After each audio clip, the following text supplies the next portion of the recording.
In the grand story of art, some moments act like a thunderclap, a sudden, brilliant flash that changes everything that comes after. The year is 1888. Pont-Aven, a quiet village in Brittany. Paul Gauguin, restless, determined, weary of the Impressionist focus on fleeting light and everyday scenes. He puts the final touches on a canvas that will detonate a revolution. The painting, Vision After the Sermon, Jacob wrestling with the angel. 72.2 by 91 centimeters, oil on canvas. Yet its impact would be immeasurable. Not a window onto the world, a window into the mind. Art as faith, memory, imagination. Gauguin's long, winding journey, collector of Impressionist works, student of Pissarro, participant in Impressionist exhibitions. He knew dappled sunlight and Parisian boulevards intimately, but he found it wanting. He craved something more permanent. Travel to Martinique, studies of non-Western art, a new path emerges. Look at the ground in Vision After the Sermon. It is not green nor is it brown. It is a vast, shocking field of vermilion red. This is the first and most powerful statement Gauguin makes. He has completely uncoupled color from its descriptive, naturalistic duty. This red is not the color of a real field, it is the color of an emotional state. It is the color of struggle, of passion, of a spiritual battle playing out in the collective mind's eye of the onlookers.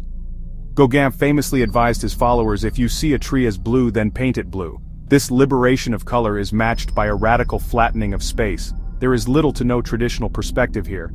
The figures, the landscape, are compressed into a shallow decorative plane, much like in a Japanese woodblock print.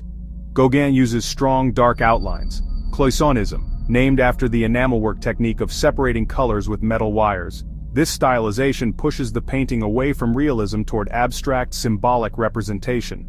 The world is not rendered, it is designed. The figures are archetypes of faith. They are Breton peasant women, identified by starched white coiffes and simple dark dresses.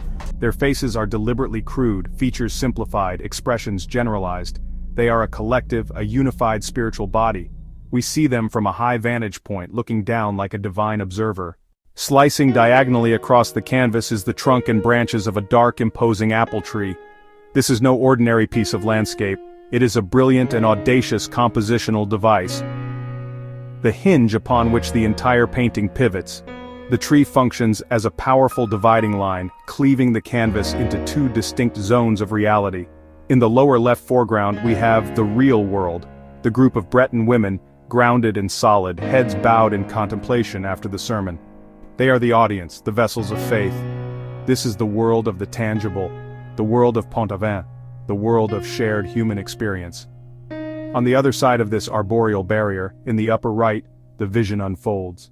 Here, in the fiery red field, Jacob wrestling with the angel comes to life. This is the imaginary world, the sermon made visible. A world born of scripture and imagination, witnessed not by the physical eye, but by the inner eye of faith. The tree is the threshold between these realms. Its branches curve and twist, separating observers from the observed, and the physical from the metaphysical. Gauguin uses it to show what a vision is, separate from, yet born out of, everyday reality. The tree's symbolism is layered. In Jacob's story, it suggests the tree of knowledge, a primal emblem of test and struggle. At its core, Vision After the Sermon explores a radical idea, making the invisible visible. Gauguin stopped painting the material world. He wanted to paint ideas, emotions, spiritual states. This is the quintessential symbolist painting. Symbolism turned away from objective reality, away from the Impressionists and the Naturalists, to explore the inner psyche. Symbolists believed art should not describe but suggest. Use colors, use lines, use forms, as symbols to evoke what's beneath the surface. Gauguin's red field equals inner turmoil. The wrestling figures equal spiritual struggle. The painting acted as a manifesto, a declaration of imaginative independence. Gauguin said artists must be free to distort nature, to rearrange reality to reach a deeper truth. That truth was not optical accuracy but emotional and spiritual authenticity. He looked to the primitive, Breton peasants, non-Western art, for that authenticity. He admired simplified forms and direct expression.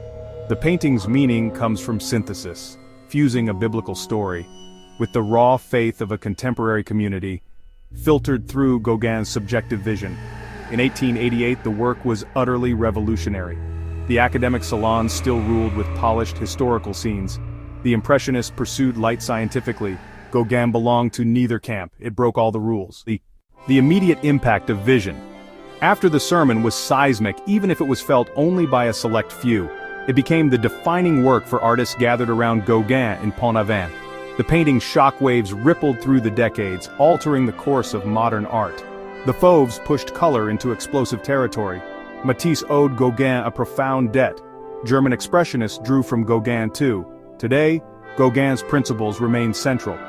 Art as personal expression, color as subjective, the artist creating their own reality. Every time an artist chooses color for emotional impact, they walk Gauguin's path from 1888. Vision. After the sermon was a door kicked open. It freed artists from slavish description to become masters of feeling, what they believed and what they imagined. It changed what it means to be an artist.